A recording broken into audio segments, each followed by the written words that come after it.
Hello everyone, Vendris here, and today we'll be talking about the Dark Elves, another faction that is getting not a massive, but a substantial update for SFO GRIMHAMMER free Slave Master updates, for Tides of Torment DLC, for Total War Warhammer free.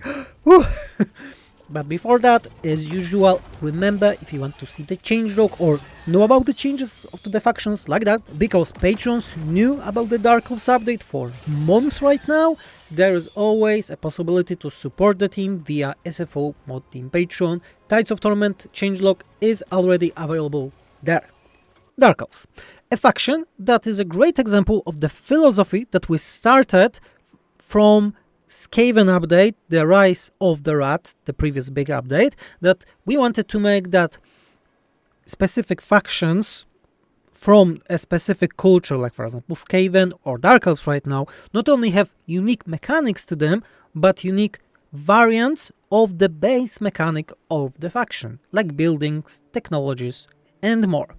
And as we are talking about Dark Elves, we did not make a lot of changes to their base mechanics that they already had in SFO. There are some changes, adjustment and so on, but there are things that are more important and will be looking better when we see the whole picture. We are on a Melis campaign right now, and this is the best way to show it. First of all, let's go to the technologies. We'll be jumping a bit here, but you will know why. So, with the technologies, we totally reworked it. We have two new tabs, Druki and the rituals, and this is like total rework. All the previous technology was removed and we just made the entirely new system. The basic idea of it is to have a freedom for the Dark Elves, because the previous tech tree was not bad in terms of effect, but it was bloaty in a way that is one directional and you can only push forward with it and do nothing else. With this tree, we changed a lot of how we think about the Dark Elf. So in Druki tech tree, we have several things. This is the tech tree that is focused solely on units. And we have several tabs like the Warriors, Shadows, Executioners, Monsters, Highborn, and Warlords. And all of those are for specific groups of units. You see, more experience gain, speed for shades, and so on and so on. But they can be done in any order as you want. And to unlock more for a specific group like warriors here, we need to spend slaves. Yes, because with this update we are not reworking the system of the slaves, but making and giving more uses to the whole thing.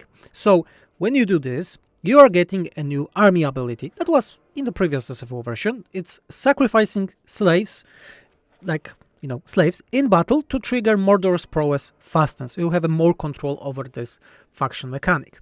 It's giving additional effects for barracks, chains, and also charge bonus when attacking faction wide. But what is quite important is by doing this, it will unlock all of those first technologies from every tree. Yes, and it goes the same with the second one. If we do the second one, it's unlocking more and more and more. Important thing is that you can do all of those and then there is no order with those. You see, they are not linked. They are just one grouped. Yes, but if I will do all of them, there's nothing stopping me by doing the last update for the Warlords, or the last update for the Executioners, or the third one for the Monsters. None of this is restricting for you. So, as Freedom of the Dark Elves, you're doing what you want. Let's get back to Malus campaign for a bit. Rituals, so the rights. Malus has own rights. Yes, we have the right of a Wellmaster, right of Mathlan, sacrifice to Cain, and give to the Witch King. As you can see, we give to the Witch King receive new effects.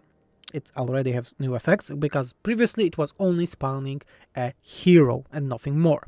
All of those have also 30 turns cooldown. We're thinking, why we have only 30 turns cooldown? All of them. I will show you in a minute. But let's perform a sacrifice to Matlan to get a black arc. Bam! Something is happening. So every time you will be doing a rite right now for the Dark Elves, for every rite, you're getting a dilemma. A dilemma are quite interesting because you can just, you know what, I want to spend more slaves and get a random item. This one is quite powerful, by the way. oh, you know what, I don't want to risk, let's not do anything.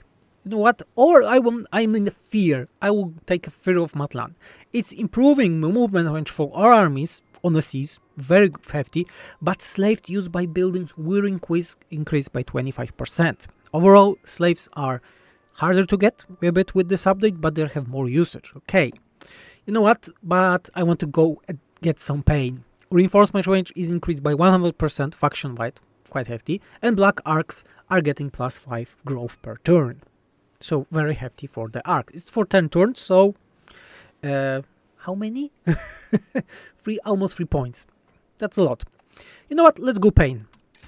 Oh no, pay the price right now. So in a spirit of roguelite games, you get bonus, but you're also getting a negative for 10 turns. And negatives are different depending on the ride.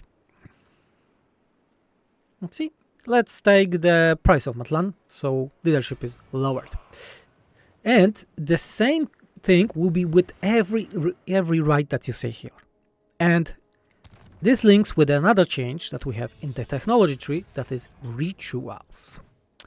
And as we are in the rituals right now, we can see like straight up Malus Darkblade written on top. Yes, this is a specific tech tree for Malus only. Yes, this is normal. But look here. We have Kain, Mathlan, Witch King, War Master.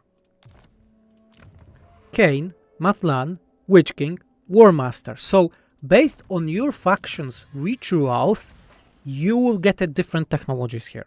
So every Dark Elves faction right now is uniquely having own technology trees based on their rights that have also different events and dilemmas. So this is the thing that I was talking about at the beginning of the video. Changing the base of the factions in a culture group like Dark Elves to be different on the basics, like technology tree, events, and so on. So yeah, some effects are quite crazy.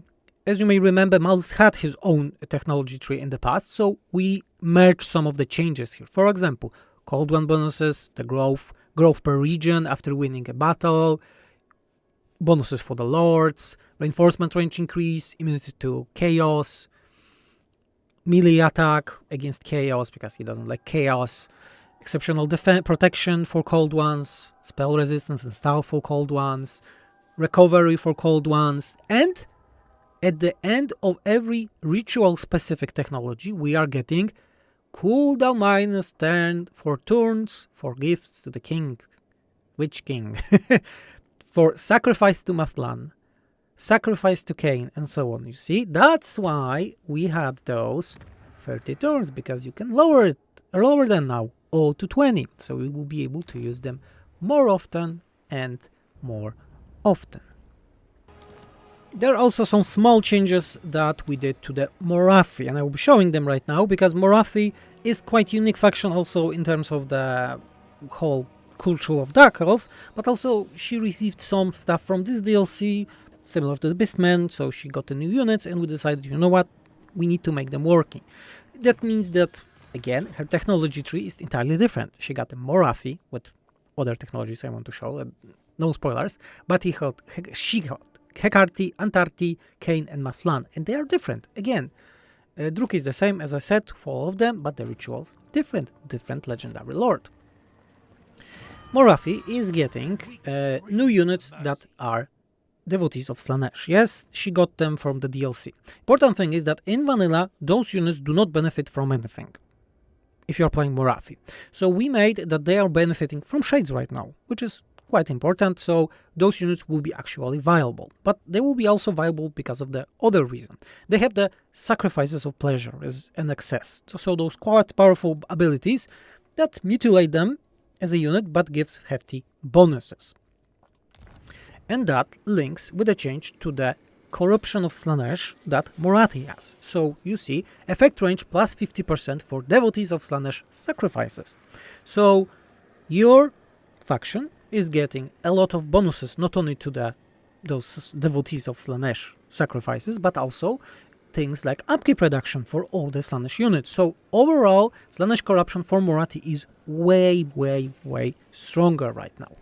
Other thing that was really highly requested is that the fact that Morathi Supreme Sorceress have more skills. They always had more skills in SFO. You can see we have the starting skill. Morathi also received this starting skill and is already taken for her. This is for her unique unit. Unit is in SFO for quite a time. But the Supreme Sorcerer is getting a lot of bonuses, and at the end she was always able to pick faction-wide bonuses for the Pleasure Cultist. And now it's not only giving those, but also ability to summon a Keeper of Secrets, so Greater Demon of Slaanesh. Highly requested change, and I really like it. It's not too much overpowered because you need to level up the Supreme Sorceress, and you know, your Morathi, let her have it. Let's say, let her have it.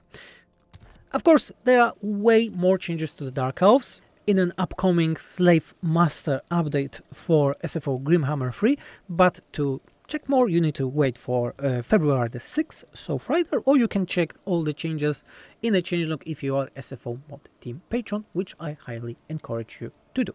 So, thank you everyone for watching.